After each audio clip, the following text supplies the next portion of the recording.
Hello everyone, in this video I'll be showing you a OP Ice Cold Wizard build guide in Baldur's Gate 3. So the wizard itself has the most spell options in the game, but we're going to be mostly focusing on cold spells as they deal an incredible amount of damage, especially with Create Water, which they'll have double their damage. So as far as this build goes, we're going to start off with the wizard here. Now, you can add in like a level fighter or barbarian if you want to get increased armor class and the ability to use heavy armor, but I'm going to start with the wizard and I'll show you the way that we're going to go through building this. So I think that we obviously want to have Ray of Frost. That's the cold cantrip of choice, 1d8 of cold damage, and that'll increase to a 3d8 at level 10. So it does a pretty decent amount of damage, and again, it can be doubled with water. Shocking Grasp is another one to use as well, as targets can use reactions with this, and it'll also benefit from the increased damage from Create Water. I'm also a big fan of Minor Illusion, but also don't sleep on Mage Hand. You can buy water bottles extremely cheap in this game. You can drop them for your Mage Hand, and your Mage Hand can throw them, so they can set up the cold damage for you. So for that reason, we're going to go with these here, Two Hands and the Ray of Frost. Now, as for our first level spells, we don't have amazing options. Two non-negotiables, Shield. You always want to have Shield. A reaction to increase armor class by 5. That's huge. Magic Missile is another option we always want to have because sometimes you can't hit creatures with any other spell. The Magic Missile can warp its way through and it'll find the targets. Also, I like to have Find Familiar. And our best early game cold spell is actually Chromatic Orb here. It does 3d8 of thunder damage or 2d8 of lightning or cold damage, so we can change that type to cold, and it's extremely powerful. So I would recommend having Chromatic Orb on at all times. And as for our other options, Mage Armor can be good too, since we need to have a little bit of survivability here. So this will give your armor class to 13 plus Dexterity modifier, which is really nice. Long Strider will increase movement speed by 3 meters, which is really great too for prepping up your team, but I would prefer to have that on another class as well. Ice Knife is pretty decent. I think we'll take Ice Knife just to fit with the cold theme. We may as well take the cold damage. It deals 2 to 12 cold damage to anyone nearby as it hits, so that can be pretty good early on. It's not the best option, but it's good. And then I guess for the final one, we'll take our Mage Armor there. As for our ability score, this is where it gets kind of interesting. We want to have all of our stats as much as we can into intelligence. Decent constitution's important too, so we'll take the constitution up. Something like, I would say, we'll put our +1 to dexterity. So 16 dexterity will increase our armor class, and then I guess we'll put the rest of the points into wisdom or charisma. Strength's not a bad option as well. Charisma is good too for dialogue options, so something like this. Hag's Hair to take the dexterity or intelligence up to 18, and then you can also use your ability score to take up to 20 at level 4, so we can get ourselves a 20 intelligence really quick in the game. Now, I'll be going over gear options later on in this build, but for the level 2, we get to choose our subclass. Now, there's a couple options that are pretty great here. So with the Conjuration, we get Create Water, so that's actually pretty nice. I like that personally myself because Create Water is just going to benefit a lot in this build because it's going to be able to double our cold damage. So Conjuration's a great option that we can go with, but I'm always a fan of Evocation because this gives you it gives you the ability to sculpt your spells. So if you're using like Ice Storm, you can dodge your team. It'd still create a nice surface and make them slip and fall, but at least you don't hit them. I also like that later on in the game you get to add your intelligence modifier to certain spells, which is nice. This is a good option for sure. I'm going to go Conjuration though, so we can get ourselves a Create Water, Minor Conjuration, Create Water, Call Forth Rain, extinguishes exposed flames, and forms water surface. The reason I'm picking this is we can benefit from this greatly with our ice spells, so being able to get it at level 2 is awesome on this. Normally you would want to take a level of the Cleric, but we're just going to go the Conjuration. But you can also go with the Evocation Wizard, or whatever type that you prefer. I just think that this works best for the build. Now for our next leveled spells, Witch Bolt isn't amazing, but it can be a decent one early on if you want to get a 1 to 12 lightning damage, and that can be doubled with water too. I'm also a fan of Thunderwave for the pushback that it can bring. That's really nice, and just stop knocking enemies off of cliffs and stuff. Sleep is an early game winner for, you can put 3 creatures to sleep early on, which is really nice. But I also think that Fog Cloud's a pretty good option, so we'll go with those 2 there. And for our prepared spells, it looks something like that. You can maybe Mage armor or ice knife, whatever you prefer. Always have shield and always have magic missile and always have chromatic orb. The rest you can float around. So mage armor or ice knife early on. Now, as we get further into this, the build gets a little bit stronger at each level. For our level 2 spells, I think Hold Person is extremely useful because this can just shut down some encounters really early on. Also, a lot of people really like Cloud of Daggers. I'm not the hugest fan of it, but it can have some usefulness. I am going to take Misty Step, though, because this bonus action, be able to get away, this can really help you with survivability, which the wizard somewhat lacks survivability. So we'll take these for our spells. Ice Knife will be taken off because Chromatic Orb itself is our cold damage of choice. And at level 4, we get to take an intelligence up, allow us to get another spell. So we're going to take Minor Illusion here because we didn't take it last time. Use this outside of combat to group enemies together, create water to get them wet, and then drop your Chromatic Orb or any type of ice spell that we'll be getting later on in the game. Now for our level 2 spells, I think that a decent option to go with here, again, Cloud of Daggers is most people's favorite, so I'll go with that there. Detect Thoughts can be decent too, just to have. Darkness as well for it's like a good crowd control, almost like Globe of Invulnerability for early game. Heavily obscure and blind creatures within, so it can be pretty good for just survivability. But Mirror Image is also a really nice one. Increase your armor class by 9. This allows you to, the reason Mirror Image is so good is you can hold concentration on spells with that increased armor class. As for our spell that we're going to take, I would take probably a Mirror Image. And then for our feat ability improvement, we'll pretend the Hag's Hair has taken that up to 20, and then we got ourselves an extra spell slot, so that's awesome. And for our next level spell, we get level 3, which Lightning Bolt is kind of an essential. This is an early game damage dealer. At level 5, that's when everyone gets their power boost. Lightning Bolt is our power boost. While it's not a cold damage spell, it hits in a line, and if you create water set up, it can deal upwards of 96 damage. That's pretty good for a spell. I also really like Glyph of Warding. We can use the Glyph of Warding Ice, so we do have another ice spell at our disposal. But we'll take that next level. We'll go a counter spell.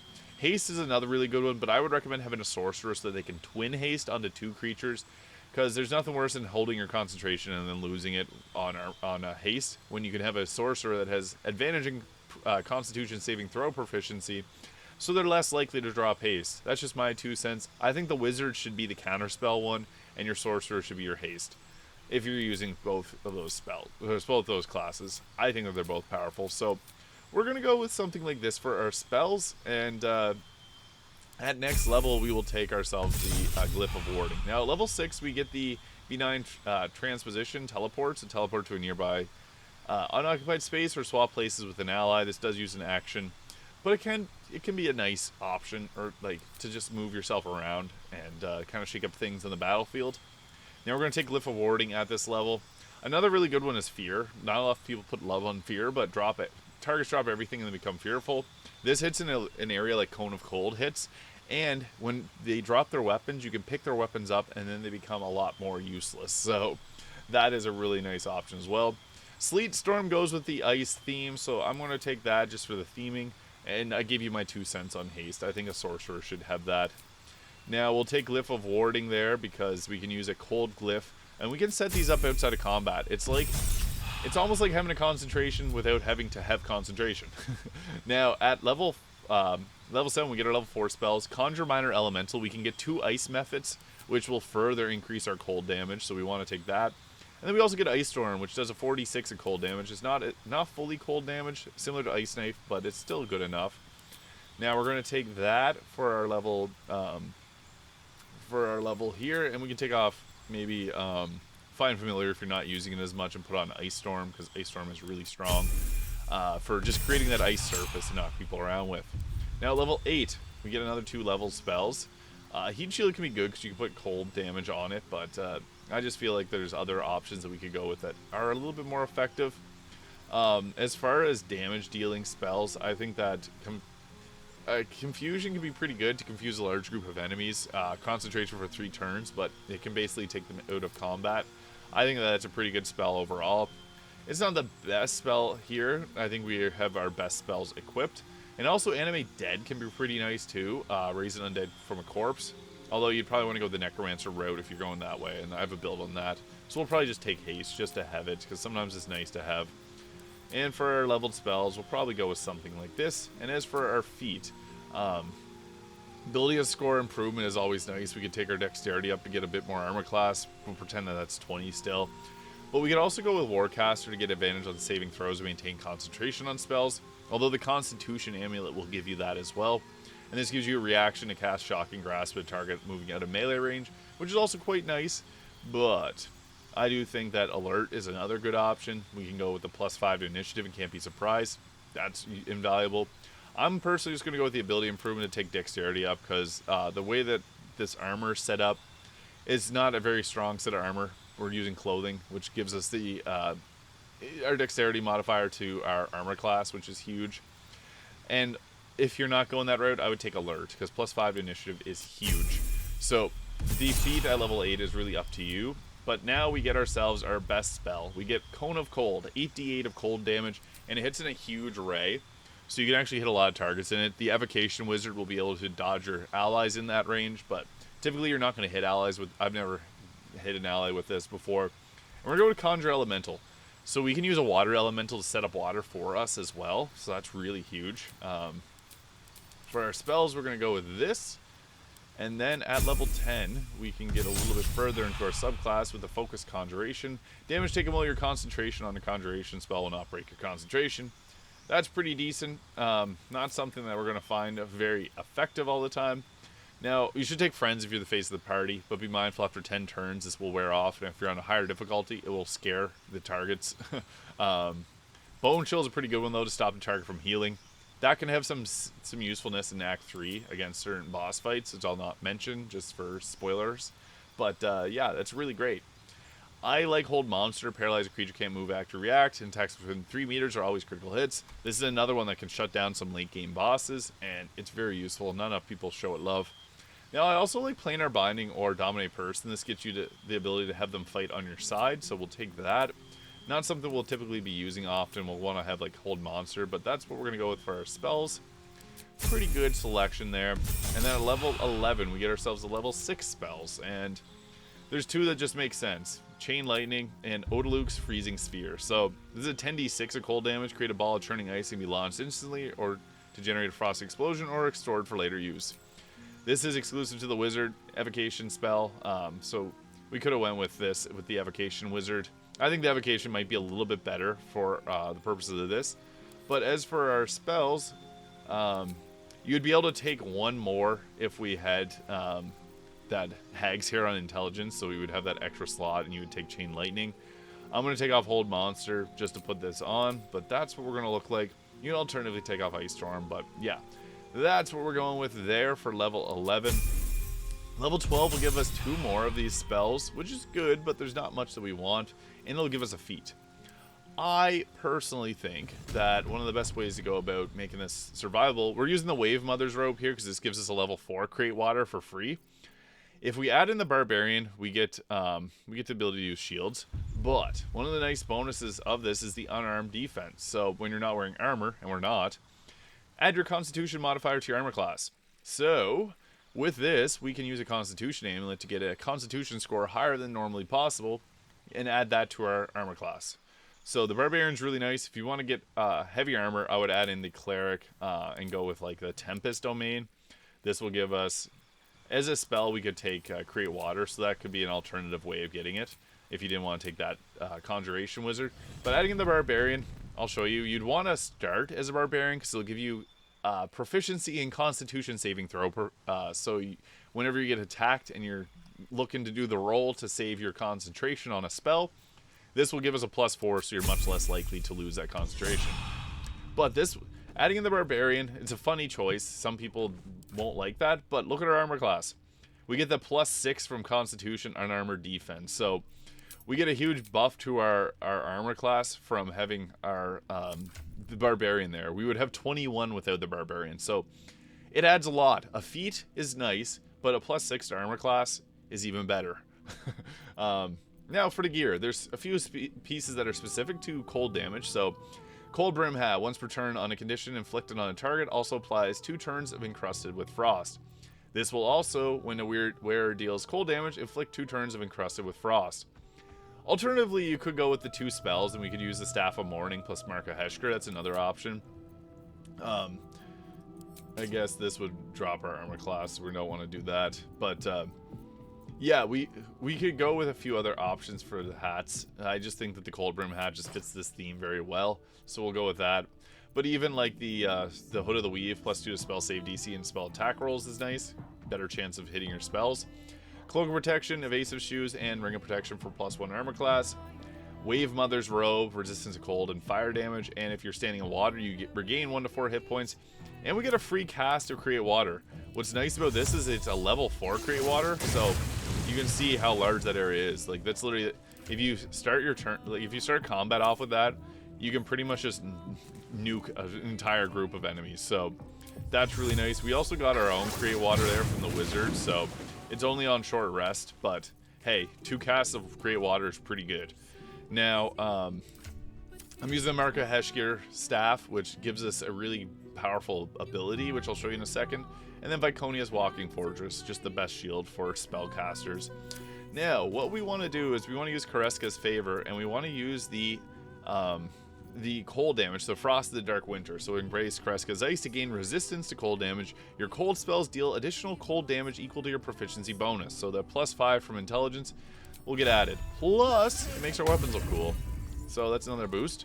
But then we also get Ice Storm for free and Cone of Cold for free. So we get ourselves a free cast of that. Plus, we can use our Arcane Battery to also cast, I would say, Chain Lightning. Even though it's not a cold spell, it's very powerful. Or, I guess, Odaluk's Freezing Sphere. We could also use that. So we could use Odaluk's Conveniently Portable Freezing Sphere or the Odaluk's Freezing Sphere. And look at that. It's like that's a huge area of damage. We can also, I guess we don't want to use that. We can increase our armor class so that we can get a 36 with the mirror image. So that's even further bumping up our overall survivability.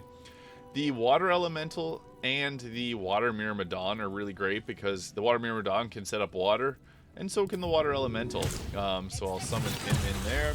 There's our Water Boy, and he gets the Winter's Breath, so we can attack with that. Multi-attack, and then, where is it here? There's the Slam. So, slam into a foe and create a puddle of water around the impact site. So when you attack with this, create water. And that allows us to do extra damage with our spells. So alongside that, we can also summon in the ice methods here. So,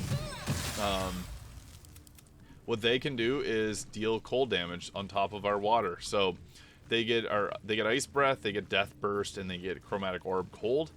And then they also have Freezing Claws, which does a bit of cold damage. So all that extra cold damage gets benefited from the water that's set up, so that's really nice. For cantrips, Ray of Frost is going to be our main one, but we can also use the Mage Hand and drop water balls and have our Mage Hand throw them around, which is really nice. But yeah, we want to be using our cold spells as much as possible and have Create Water set up as much as possible too, just for the most damaging version of this build. But the Odaluk's Freezing Sphere is probably aggro people. Yep, it did. But yeah, this is a very powerful build. Cold and lightning damage is extremely powerful in Baldur's Gate 3. I hope you found this video useful, and if you did, please hit that subscribe button below. Thank you so much for watching, and I'll see you all in the next video.